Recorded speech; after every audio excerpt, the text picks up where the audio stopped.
Today's video is going to be on FFA Basics. Things such as the motto, color, the officer stations, as well as different types of membership will be discussed here today.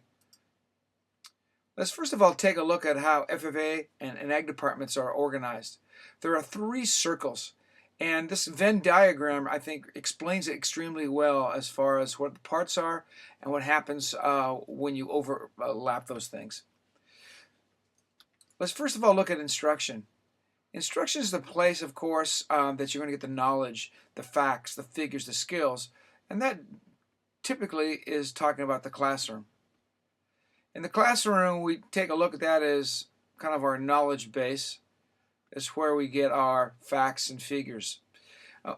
And a lot of us gravitate towards the kinds of things that we like to do, whether it's shop, whether it's science, whether it's floral design, whatever it might be, we kind of gravitate towards that after our Ag Science 1 and 2 courses. So the next thing that we'd like to try to do is once you've kind of found that particular base information, we want you to use it in SAEs. SAEs are called Supervised Agricultural Experience.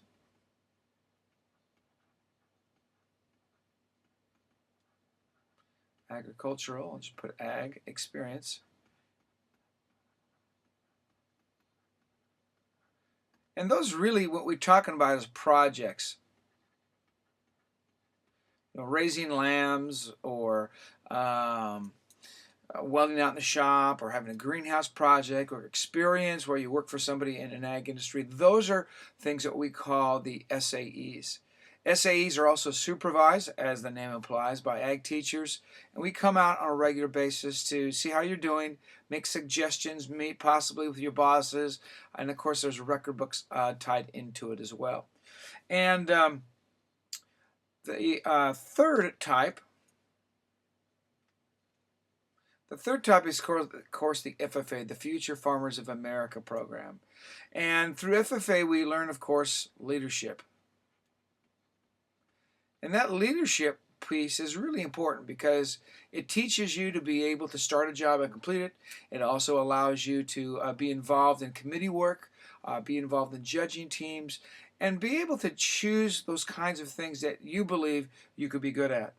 So the three circles are very important because if each member takes a part of each of those and combines them together, what we're going to have is a well-rounded, well-versed individual who has all the tools and skills that will translate well into college or on the workforce, whatever you might choose.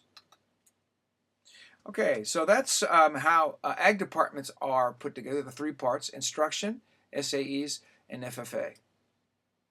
Let me get to the next one, is the FFA motto. This particular motto, lots of organizations have mottos or things they live by, things that guide them, and this one's no different. This gives us direction, it gives us purpose, and really lays out a foundation for our members to really understand what it is we expect from each of you.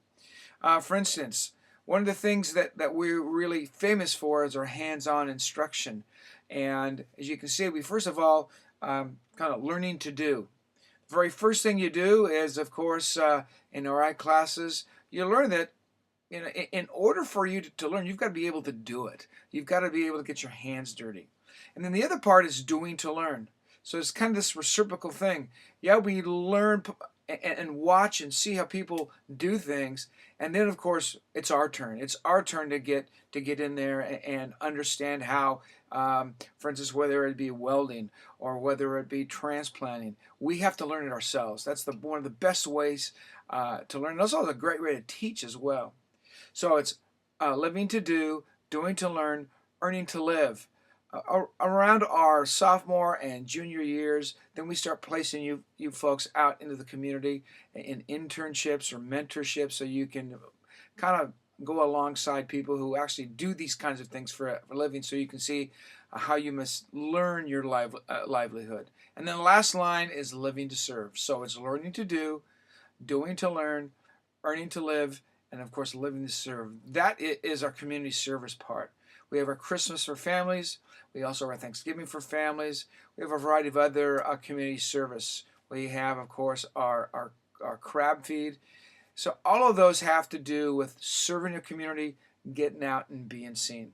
So that is another extremely important part of our chapter, and of course the FFA. And then we go to, of course, our FFA colors. They're called National Blue and Corn Gold. So here they are right here. And of course we have a picture of this jacket that shows you the outstanding colors and contrast that they have against each other. Obviously, I think you can see where we get the colors, of course, from corn, and of course from our flag that supports patriotism and being a part of the American life. And let's go to the next one. And then our officers. If you were paying any attention to the last FFA meeting that we had, you'll notice that our officers were stationed by certain things. And as they say their parts, they're also kind of give you an indication of what each of the symbols mean. For instance, the president is by the rising sun.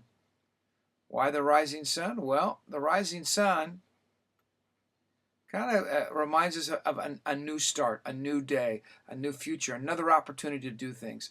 And that's really what our president tries to do for each one of you. And then our vice president is stationed by the plow. The plow, as the opening says, it's really kind of a timeless piece that represents hard work and labor and getting things done. It's really, no random event that the vice president is also in charge of all the committees who actually, so he or she oversees the work. And then our secretary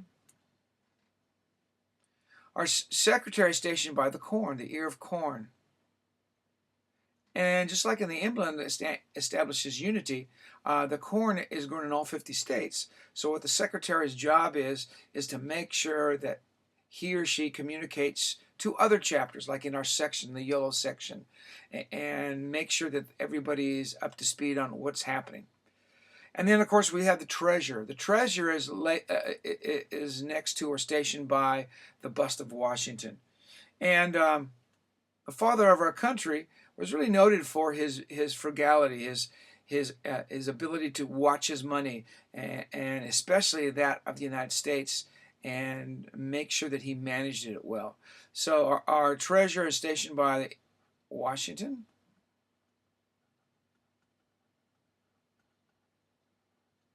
And then our reporter stationed by the flag. And of course the reporter keeps us in the news, communicates with local newspapers, writes articles to let people know really what we're doing. Then our sentinel is stationed by the door.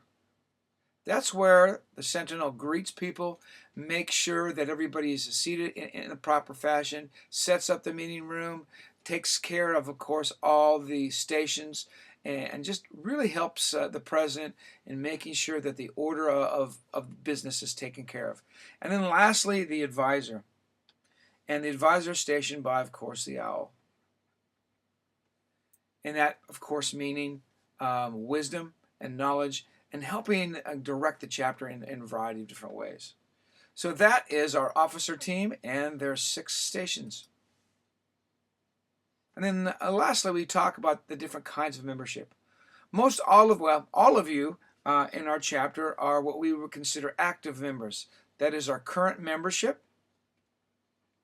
And that basically says current high school students. And that means from 14 to 18, typically. The collegiate group is 1 to 2 years out of high school.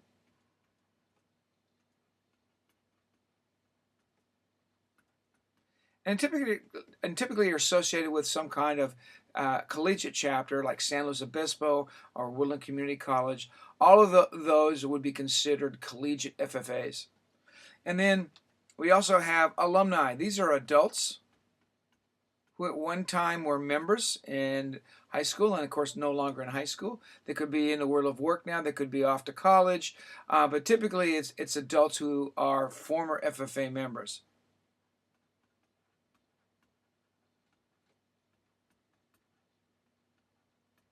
And then the last thing are honorary members.